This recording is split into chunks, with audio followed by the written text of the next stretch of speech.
Jim Collins writes in his book, the title of the book is How the Mighty People Fall. He has written real life incidents in it.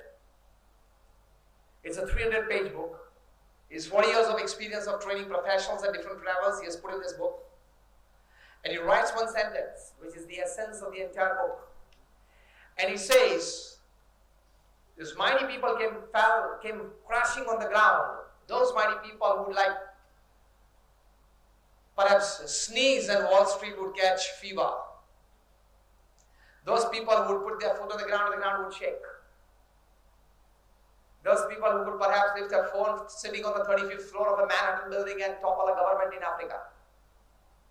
I mean, giant MNCs, the executives. Those who control 50,000 crores, 1 lakh crores, 2 lakh crores every year. How did they come crashing on the ground? Why did they fall on the ground? Some of them, why did they go bankrupt? Why some of them are behind bars? Why many of them lost their lives, lost their careers, lost their dignity, everything in life? Real life examples, but the essence is in one line. I'm giving you these words letter to letter. That doesn't mean that you don't read the book. अभी सारी पुस्तक वांचीने उन्हें essence તમારે કેવું પ્રોવર્સ તમે છે ને બધી સારી ટોપ 500 books છે ને New York times of best sellers all 500 books અહીંયા મંગાવો. In the last 20 years, the best sellers of New York Times, more than 500 books, you get it in your library, અને બધા ફેકલ્ટીને એક વાંચવા માટે આપો.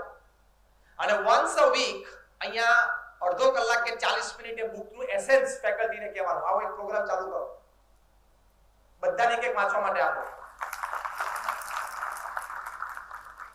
અને once a week આવું સેશન થાય અને તમારા જ એક ફેકલ્ટી એ બુકનું એસેન્સ કે આ બુકનું એસેન્સ અડધો કલાકમાં આ વસ્તુ છે.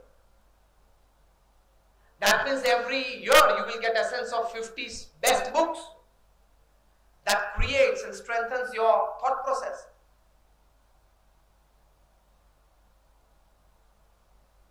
He writes in this book, the essence is, this mighty people fell on the ground.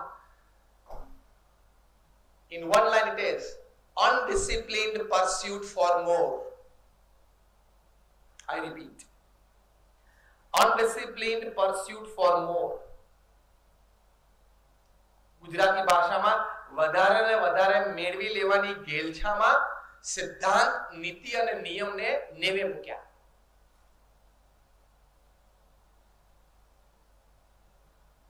Teach your children ethical values. Electrical engineering ની faculty બેઠી હોય, આંગળી કરો તો. Just raise your hands. Good. 10-15 people.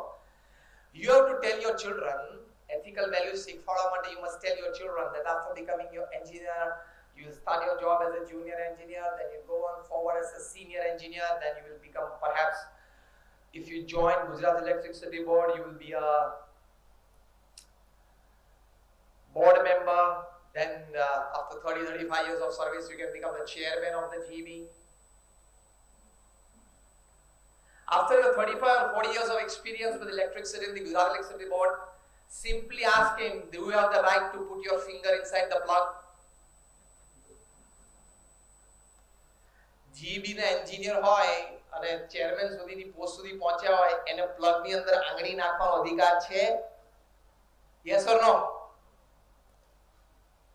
Can you tell electricity, see, I'm your chairman, okay? Your distribution lies in my hands, okay? I have 40 years of experiences with you, okay? This is my finger, okay? Take care. એવું કહી શકે? અને એવું કહીને પણ પછી આંગળી નાખે શું થાય? Electricity doesn't know the chairman. It only knows human flesh and blood. चिपका देगी, मर जाओगे. In the same way, ethics is like electricity. It doesn't know your post, your position, and your power.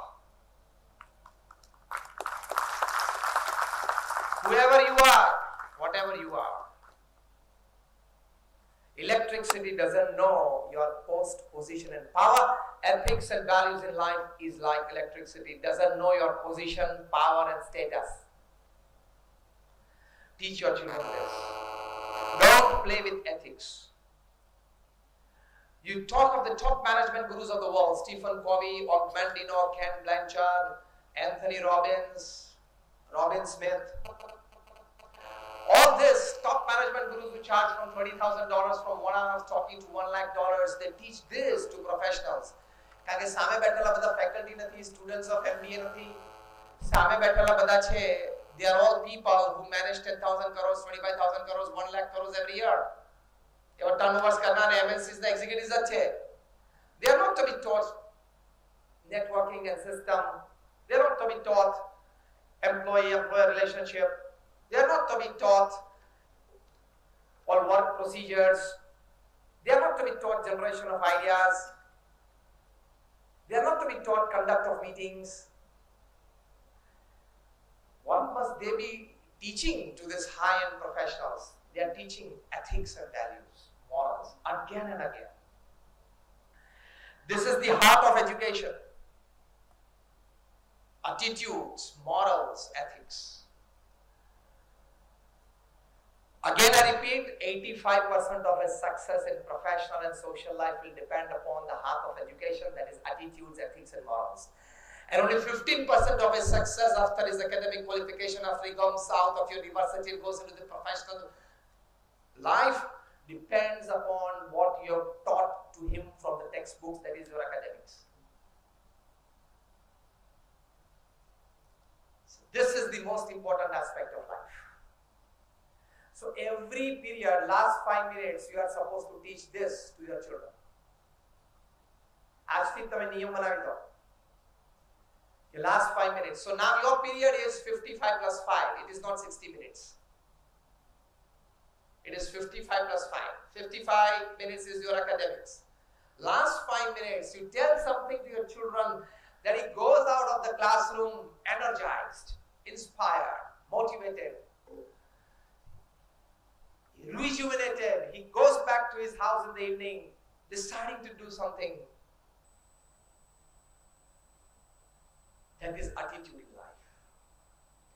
Second important heart of education that you must tell your children is, tell them that quantity is important in life, but quality is more important. Quantity will fill your life, quality will fulfill your life. Teach your children this. Teach your children that earning money is necessary, but don't run after it in a crazy way. And if you run after it in a crazy way for doing unethical things, आपका दीप कभी भी बुझा सकता है.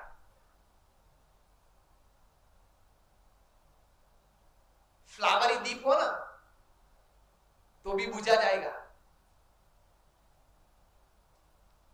Got it? Flower को बोलते सुमन. वो दीप प्रज्वलित है ना, बुझ जाएगा. Don't go crazy after money. Teach your children this. जो आपका हक का है, ले लो. आपकी मेहनत का है, कमा लो. जो आपके नसीब में है, वो आ जाएगा, स्वीकार लो.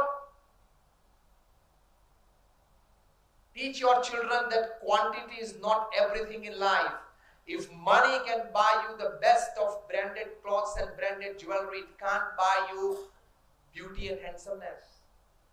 If money can buy you the best of beds but not sleep, money can buy you perhaps tasty foods but not appetite, hunger and digestion. Money can buy you best of health care but not health. Money can buy you luxurious homes, but it can't be converted into homes. If there are 1,000 things that money can buy and make you happy, there are 10,000 things that money cannot buy and you still are happy with it. You sit back home and make 2 lists. Things that money can buy and you are happy with it.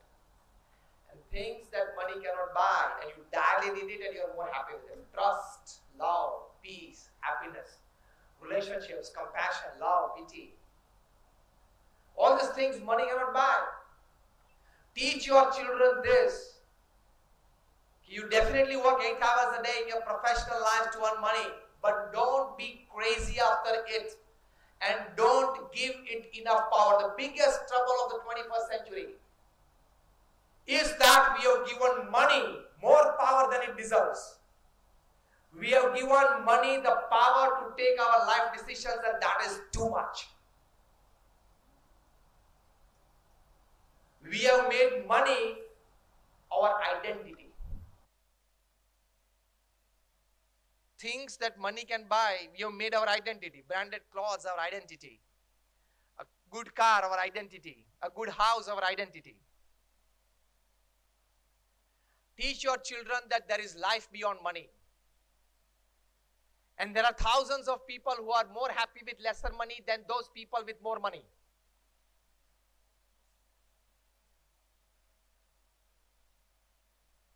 Quantity will fill your life, but quality will fulfill your life. And that quality is relationships, a well-lived, balanced work life. That is called quality life.